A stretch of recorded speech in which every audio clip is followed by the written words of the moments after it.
जीवन में घर परिवार में रहते हुए कैसे अपने परिवार को, समाज को एक सुखमय संसार बनाएं, खुद भी प्यार से रहें, औरों को भी प्यार से रखें।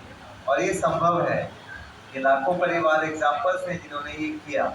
आप टीवी चैनल पर देखते हैं, अनेकों प्रोग्राम आते हैं। ब्रह्मा कुमारी शिवानी का आपने सुने होंगे प्रोग्राम। वो भी शुरू में ऐसा नहीं था कि वो शुरू से ऐसे थे। वो भी एक सामान्य युवा थे, लेकिन ज्ञान की शक्ति से, योग की शक्ति से उन्होंने कहां से कहां पहुंच गए। और आप सब में वो सामर्थ्य है, वो शक्ति है कि आप सब ऐसे बन सकते हैं। हर कोई यहाँ पर वो प्रारब्ध, वो प्राप्ति के मुकाम तक पहुंच सकता है। तो इसी संकल्प के साथ कि अपने जीवन में हम सदा अध्यात्म के मार्ग पर चलकर अपने जीवन को बहुत सुंदर बनाएंगे, ये हम यहाँ पर प्रतिज्ञा करेंगे। तो अभी हमारे नरसानी साहब, भाई साहब आपके सामने कुछ अपना अनुभव शेयर करेंगे।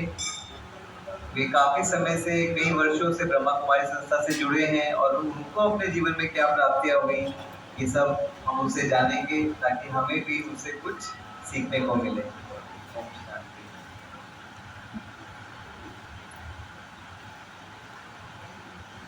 बहुत बहुत शुक्रिया आप सब लोग जो जितनी तन्मयता से बैठे हैं और जो आपने अपना समय दिया, कि आपने जो यहाँ से सुन रहे हैं, जो ग्रहण किया, उसको अगर अपने जीवन में इम्प्लीमेंट करेंगे, उसको जीवन में अपनाएंगे, तो पक्की बात है कि फिर आपको खुशियाँ ढूंढनी नहीं पड़ेगी। आज हम सब क्या करते हैं, मंदिरों में जाते हैं, मस्जिदों में जाते हैं, दरगाह में लोग जाते हैं, व्रत रखते हैं, पूजा रखते हैं, नियम करते हैं, उपवास करते हैं। आज एकादशी है, अमावस्या है, पूर्णमासी है, कितना उलझे हुए हैं हम लोग, क्योंकि मन की जो मुरादें हैं ना, वो खत्म नहीं होती हैं। आदमी जीवन पर्यंत इच्छाओं के पीछे भागता है। तो अब प्रश्न ये है कि इच्छाएं पूरी करने के लिए तो किसी एक के पास रुकना चाहिए ना। तो वो एक कौन है? हमने आपको यहाँ यही परिचय देने का प्रयत्न किया सभी दीदियों ने कि ईश्वर कौन है। वो एक है, बाकी सब कौन है? वो देव हैं, देवता हैं। वो इस धरा पर आए ईश्वर का परिचय देने के लिए। वो गुणों में धनी थे, उन्होंने अपने गुणों के द्वारा हमारे सामने जीवन में अपना प्रत्यक्ष प्रमाण रूप रखा कि हमें कैसा बनना चाहिए। आप किसी भी देवी देवता के आगे, आप किसी भी मंदिर के आगे से चले जाइए, कि पक्की बात है, गुरुद्वारे के आगे चले जाइए, आप मस्तक ऐसे को झुक जाता है हमारा। वो क्या चीज़ है जो हमें ऐसे करने में मजबूर कर देती है? वो वहाँ उन मूर्तियों की जिनको आप देवता समझ के मानते हैं ना, ये वो भाव है जो हमें मंदिर मस्जिद के आगे ऐसे झुकने के लिए अंदर से भावना आती है। तो आज दो चीज़ें हैं, एक होती है भक्ति, एक होता है ज्ञान। ज्ञान है कि मैंने ईश्वर को पा लिया। अब ये सुनने में बड़ा अजीब सा लग सकता है कि क्या ईश्वर को पाया जा सकता है? क्यों नहीं पाया जा सकता? ईश्वर वैसे ही पाया जा सकता है जैसे एक संतान अपने पिता को पाती है। जैसे आप किसी डेस्टिनेशन पे जाते हैं तो आपको पता होता है कि मुझे शालीमार बाग के इस ब्लॉक में इस मकान नंबर पे जाना। उस व्यक्ति का आपके पास मोबाइल नंबर भी होता है, आपका रिश्तेदार होता है, तो आप कैब करते हैं, स्कूटर करते हैं, गाड़ी में बैठते हैं, आपको पता है कहाँ जाना है। तो अगर हमें वो एड्रेस पता ना हो, हमें कहाँ जाना है, आपको अगर सिर्फ शालीमार किसी को ढूंढना हो ना, तो आपके 2 दिन निकल जाएंगे, आप उसको ढूंढ नहीं पाएंगे जब तक आप उस व्यक्ति का पता ना हो, ये ना पता वो कहाँ रहता है, उसका नाम क्या है। 2 चीज़ें जरूर चाहिए, या तो व्यक्ति का नाम और वो कहाँ रहता है। तो ईश्वर भी ऐसी है। ईश्वर अप्राप्य वस्तु नहीं है, उसे हम बड़ी सहजता से प्राप्त कर सकते हैं। वो कैसे प्राप्त कर सकते हैं? मैं भी आपकी तरह यही झूलेलाल मंदिर में आता था, मंदिरों में जाना, पूजा व्रत नियम, यही ऐसे क्यू में लगते थे, क्यू में लग के दर्शन अभिलाषी बन के जोत के आगे मत्था टेकना, चालिये में झूलेलाल के आगे नाचते गाते जाना, क्योंकि मन में एक श्रद्धा भाव होती है। कहते हैं ईश्वर भाव का भूखा होता है। वो ये नहीं देख रहा कि आप सोने की थाली में उसको क्या दे रहे हैं, वो ये देखता है कि इसने किस श्रद्धा, किस भाव से मेरे आगे क्या रखा है। वो किसी की भी सुनता है, वो बूढ़े की भी सुनता है, बूढ़े लकड़हारे की भी सुनता है, और उसकी भी सुनता है जिसके पास सब कुछ धन था। तो मेरी यात्रा शुरू हुई इसी प्रकार से। तो मन में लेकिन संतुष्टि नहीं थी, कभी कहीं जाना, कभी किसी को मानना, हर एक के आगे देवता के मस्तक टिकाना, जिसने जहाँ कहा वहाँ जाना, आज ये झूलेलाल का आज अमावस्या है, तो पर मन में एक संतुष्टि का भाव नहीं था। लगता था कि कहीं कुछ कमी है, तो वो कमी मुझे कैसे पूरी हुई। तो इसी मेरे गुरु थे, लौकिक गुरु थे, उन्होंने शरीर छोड़ा। पहले उनके आश्रम में जाते थे, कोई समस्या हो गुरु जी के पास चले गए, कोई बात पूछनी हो गुरु जी के पास चले गए। जब उन्होंने शरीर छोड़ा तो ये हुआ प्रश्न कि अब कहाँ जाएं, किसके पास जाएं। तो उन समस्याओं से फिर एक और सत्संग से जुड़े, मगर मन में तसल्ली नहीं थी।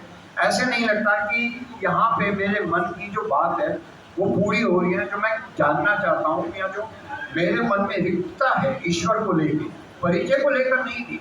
परिचय तो ये लगता है कि ये सब ईश्वर है, क्योंकि वो बात है कि उसने गीता में कहा है कि तू मुझे जिस भी भाव से पुकारता है मैं तेरी भावना का भाड़ा देने आता हूँ। ये पक्की बात है, ईश्वर भाव से आते हैं। वो कहता है मैं भावना का भूखा हूँ, मैं तेरी भावना का भाड़ा देने आता हूँ। मगर जो अगली लाइन है ना, वो किसी ने नोट नहीं की, पर उसने कहा मैं इन सब में नहीं हूँ। एक बड़ी पुराने पंक्ति याद आती है कि मोह को कहाँ ढूंढे रे बंदे, मैं तो तेरे पास में, ना मैं जप में, ना मैं तप में, ना तीर्थ न संन्यास में, लगन तेरी सच्ची हो तो तुझे मिल जाऊं मैं पल भर की तलाश में। अब वो पल भर की तलाश कहाँ जाके खत्म होती है? अगर मैं मन से सच्चा हूँ, वो उनकी भी सुनता है जिनके हाथ नहीं, वो उनकी भी सुनता है जिनकी जबान नहीं, वो उनकी मदद भी करने आ जाता है जो पैर से चल के मंदिर तक नहीं आते। यहाँ कितने लोग आते हैं, मगर मदद तो पूरे विश्व की कर रहा है। वो कौन है जो सबकी मदद कर रहा है? तो सिर्फ भाव से आधारित मैं एक बार अपना एक टीवी पे प्रोग्राम देख रहा था, आस्था चैनल पे प्रोग्राम आता था, awakening with the Brahma Kumari, awakening with Brahma Kumari, Brahma Kumari के द्वारा अपने अंतर को जाने। मैं प्रोग्राम देख रहा था, शिवानी दीदी आ गई। आज नाम शिवानी दीदी एक सिनोनियस बन गई है कि शिवानी दीदी बोल रहे, तो आप में से सब शायद ही कोई होगा जो शिवानी दीदी को ना सुनता हो। मैंने उनके प्रवचन सुने, मन को बड़ी तसल्ली सी लगी कि ये कुछ अलग बोल रहे हैं, ये वो नहीं बोल रहे जो सब बोलते हैं, कुछ डिफरेंट था, और डिफरेंट के साथ कशिश भी थी। तो उसी कशिश को लेकर फिर उसमें एक कैप्शन आता है, निःशुल्क सहज राज योग सीखिए। तो मुझे लगा ये भी कोई मेडिटेशन है। मैं डॉक्टर हूँ पेशे से, मैं अपनी देह का परिचय दे दूँ। उस देह का परिचय है, मैं डॉक्टर राजा नरसानी हूँ। व्यवसाय से, पेशे से, प्रोफेशन से मैं डॉक्टर हूँ, और मैं 30 साल से प्रैक्टिस कर रहा हूँ। तो 12 वर्ष पहले मुझे ईश्वर के पास जाने का मौका मिला। तो मैंने उनका कैप्शन पढ़ा कि हमारे यहाँ सहज राज योग सिखाया जाता है, वो भी निःशुल्क, और उसमें कुछ टेलीफोन नंबर थे। मैंने उनसे किसी एक नंबर पे टेलीफोन किया, उन्होंने मुझसे पूछा कि आप कहाँ रहते हो। तो मैंने बताया कि मैं शालीमार रहता हूँ। उन्होंने कहा आपके नज़दीक ये सेवा केंद्र है, यहाँ जाइए। तो मैं उस भाव से अगले दिन सेवा केंद्र पहुँच गया, Brahma Kumari centre AM block Shalimar बाग। वहाँ जाके मैंने अपनी जिज्ञासा रखी कि मुझे मेडिटेशन सीखना है। अब अभिप्राय ये था कि मेडिटेशन सीखते हैं फिर अपने मरीजों को सिखाएंगे। अब ये पता नहीं था उस मेडिटेशन के पीछे भाव क्या छुपा हुआ है, वो रहस्य क्या था। तो मैं अपनी जिज्ञासा लेकर जब दीदियों के पास गया तो बड़े आदर, बड़ी अजीब सी बात है, मंदिर में जाइए, पूरा मत मानिएगा, मैं भी मंदिरों में बहुत घुमा हूँ, वो हमें ना अपनापन, अपनत्व सबको नहीं मिलता। वहाँ जाके इन्होंने बड़े आदर भाव से, प्रेम से, सम्मान पूर्वक मुझे बिठाया, मेरा परिचय लिया, आप कौन हैं, कहाँ से आए हैं, किस भाव से आए हैं, आप क्या जानना चाहते हैं और क्या करना चाहते हैं। मैंने कहा मुझे मेडिटेशन सीखना है। उन्होंने कहा ठीक है, मेरा परिचय लिया, फॉर्म भरवाया गया, मुझे अगले दिन आने के लिए कहा गया। फिर वहाँ से शुरू हुई मेरी यात्रा ईश्वर को जानने की। पहला परिचय क्या, मैं आत्मा हूँ। अब हम सब क्या, कितने लोग हैं जो अपने को आत्मा मानते हैं? हम इस देह का श्रृंगार करते हैं, देह को सजाते हैं, कपड़े पहनते हैं, लिपस्टिक, परफ्यूम, शेव करते हैं तो आफ्टर शेव, तो हम शरीर का श्रृंगार कर रहे हैं ना। क्या हमने आत्मा का श्रृंगार किया है? जिसको लेकर उस परमात्मा के पास जाना है, क्या हमने उसका श्रृंगार किया? क्या उसका परिचय भी नहीं है मेरे पास? मैं अभी यहाँ बैठा हूँ, अभी मैं शरीर छोड़ दूँ, मेरी आत्मा इस बॉडी से निकल जाए, तो जो डॉक्टर राजा नरसानी अभी बोल रहा है और आप सब सुन रहे हैं, जो लाइन में लगे हैं वो भी सुन रहे हैं, वो मैं मतलब अछूत हो जाऊंगा। मुझे बॉडी में कन्वर्ट कर दिया जाएगा, इस बॉडी को यहाँ लिटा दो, बॉडी से दूर निकलिए, बॉडी से बच के चलिए, और जो यहाँ बैठा हो हाथ धोने चले जाएंगे। तो कितनी अजीब सी बात है। तो इस वो चेतन शक्ति क्या है जो शरीर को चला रही है, उसका किसी को पास परिचय नहीं है। कितनी अद्भुत बात है। जो शरीर को चलाने वाली प्रत्यक्ष चीज है, मगर फर्क क्या है, वो दिखती नहीं, शरीर दिखता है। हम शरीरों में डूबे हुए हैं, ये मेरी माँ, ये मेरा बाप, ये मेरा संतान, मेरी बेटी, ये झूलेलाल, ये विष्णु जी, ये शंकर जी, ये चित्रों में उलझे हुए हैं, चरित्रों का पहचान नहीं है। अब ईश्वर कौन? तो उस आत्मा को चलाने वाली शक्ति को, हम सबका परम पिता परमात्मा, मैं आत्मा, वो परमात्मा, वो परम माना तो बहुत बड़ी नहीं है, आकार में कोई बहुत बड़ा नहीं है, लेकिन शक्तियों के कारण बड़ा है। उसके अंदर सब गुण है, वो दया का सागर है, प्रेम का सागर है, करुणा का सागर है, शक्ति का सागर है, हर चीज का सागर है। हमारे पे कोई मुसीबत आती है, कोई धर्म किसी मजहब में हो, कुछ प्रॉब्लम आती है तो हम यूं देखते हैं भगवान देख रहा है। कोई आपके साथ बुरा करता है तो कहते हैं कर ले भैया, वो तो देख रहा है। तो वो कौन है? उसका परिचय भी तो चाहिए ना। उसका परिचय नहीं तो हम सब ये सब कर रहे हैं। उस परिचय को लेने के लिए बड़ा सहज है। लोगों के लिए लगता है ईश्वर को प्राप्त करना तो बहुत बड़ी बात है। ऋषि मुनियों ने सैकड़ों वर्ष अपने जीवन के बिता दिए जंगलों में, एक काम पर खड़े होकर योग कर रहे हैं, शरीर को बेकार कर दिया, भूख से प्यास से व्रत रख रहे हैं, लेकिन प्राप्ति तो हो ही नहीं ना। प्राप्ति तो तब हो अगर आपको एक बार दर्शन हो जाए तो दोबारा आपको उसकी चाह न रहे। अगर एक बार ईश्वर के दर्शन हो जाए तो उसका क्या चाह रह जाती है। हमें साक्षात्कार हो जाते हैं, हमारे को सुख मिले, वो सुख क्या होते हैं? अल्पकाल के सुख, क्षण भंगुर से, काम विष्टा के समान सुख। एक सुख की प्राप्ति हुई, एक इच्छा की पूर्ति हुई, अगली लाइन फिर चालू है। बच्चा नहीं है, बच्चा हो जाए, बेटा नहीं है, शादी, बेटा हो जाए, बेटा हो गया, इसकी शादी हो जाए, शादी हो गई, बहू आ जाए, बहू आ गई, बच्चा हो जाए, बच्चा हो गया, अब ये बड़ा हो जाए। तो वो नेवर एंडिंग इच्छाएं हैं, और इच्छाएं क्या है, हमें भटकाती। हम इच्छाओं के वश हो गए। यहाँ कितने लोग हैं, मैं सोचता हूँ शायद 2 या 10% लोग हैं जो भाव से आते हो। 90% कोई ना कोई संकल्प लेके आते हैं। जो कहते हैं नहीं आते हैं, वो अपने प्रति सत्य नहीं है। अपना मन खोज के देखिए तो आपको पता लगेगा। ये मांगना है। हम रॉयल भिखारी हैं, राइट? हम रॉयल भिखारी हैं। कार में आ रहे हैं, गाड़ी खड़ी करी, आए, यहाँ या 10 का नोट चढ़ाया और 10 लाख की डिमांड रखी, तो हम रॉयल भिखारी हो। अब जो पिता का होता है वो पुत्र का होता है। मेरी संतान मेरी हर चीज की वारिस है ना। मैं मरूंगा तो कानून भी उसे देगा। ऐसे ही ईश्वर से मैं रिश्ता रखना है। वो ईश्वर कहता है तू मेरा तो बन, तू मेरा बन, फिर जो मेरा है वो तेरा। हम बनने से पहले शर्तें रखते हैं, ये पूरा कर दे, ये पूरा कर दे, चालियाँ रखूंगी, 40 दिन गुरुद्वारे जाऊंगी, सत्यनारायण की कथा कराऊंगी, फलाना कराऊंगी। मतलब पहले इच्छाएं रखी, फिर भगवान तू कर तो मैं मानू, नहीं मानू तो दूसरे गुरुद्वारे, नहीं मानू तो तीसरी जगह, चौथी जगह। तो ईश्वर पर भी आपकी आस्था नहीं, तो आस्था टिकेगी तो बात बनेगी ना। तो उस आस्था को जानने के लिए, ईश्वर का परिचय लेने के लिए मैं वहां गया। मैंने 7 दिन का कोर्स किया। 7 दिन का कोर्स किया, फिर वहां जो हमारे मुरली चलती है उसको पढ़ना शुरू किया। तो ऐसे लगा कि जीवन में जैसे कुछ हल्कापन आ गया। मतलब जो इच्छाएं और अभिलाषाएं थी वो थोड़ी धीरे धीरे कम होती चलेगी। स्वभाव में परिवर्तन। अब एक दिन में तो कुछ नहीं होता। लोग 20 और 50 साल से मंदिर जाते हैं, परिवर्तन नहीं होता। लेकिन यहाँ परिवर्तन होता है। परिवर्तन इस रूप में होता है कि हमारा लोग है ओम शांति में, आत्मा शांत स्वरूप। परिवर्तन आता है। परिवर्तन कैसे आता है? स्वभाव में आता है। फिर स्वभाव मेरा संस्कार बन जाता है।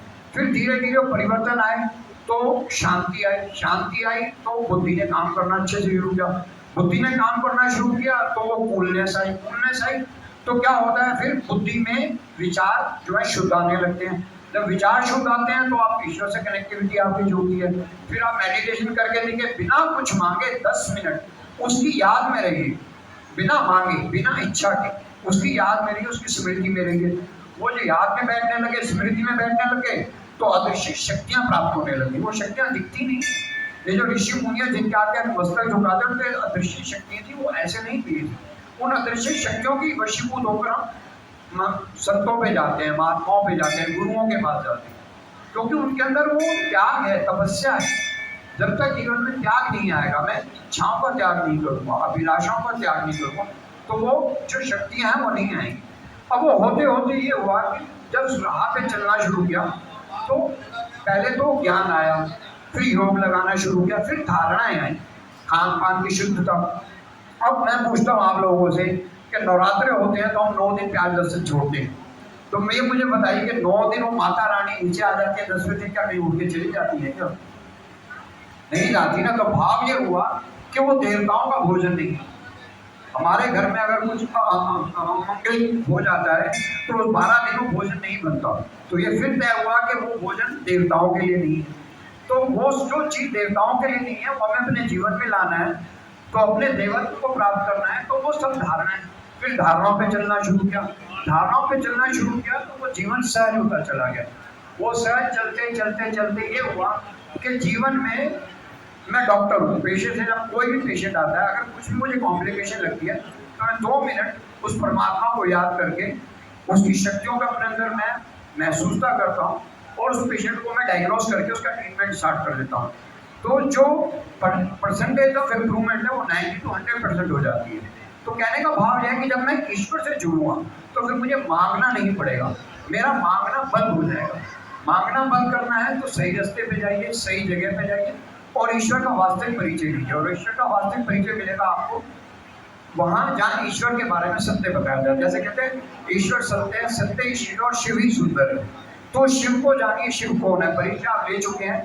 तो जो मैंने अपना अनुभव था जो आपसे शेयर किया, हो सकता है थोड़ा लंबा हो गया हो क्योंकि मैं आप लोगों के बीच में से हूँ। तो बताने को तो बहुत कुछ है, लेकिन समझने के इतना है कि ईश्वर का सत्य परिचय लेना है।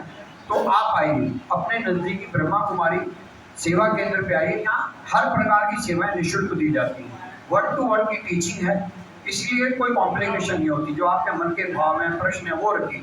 7 डे का कोर्स है, वो करिए। इसका नाम है सहज राजयोग, अपने ऊपर राज करने का योग। ठीक है जी। तो मैं अपनी वाणी को यही विराम देता हूँ और आपसे एक बार फिर फाइनली रिक्वेस्ट करता हूँ कि ईश्वर को जानिए, अपने जीवन को सहज सरल बनाइए और नजदीकी ब्रह्मा कुमारी केंद्र में सहज राजयोग का कोर्स लीजिए। शुक्रिया, धन्यवाद। ओम शांति।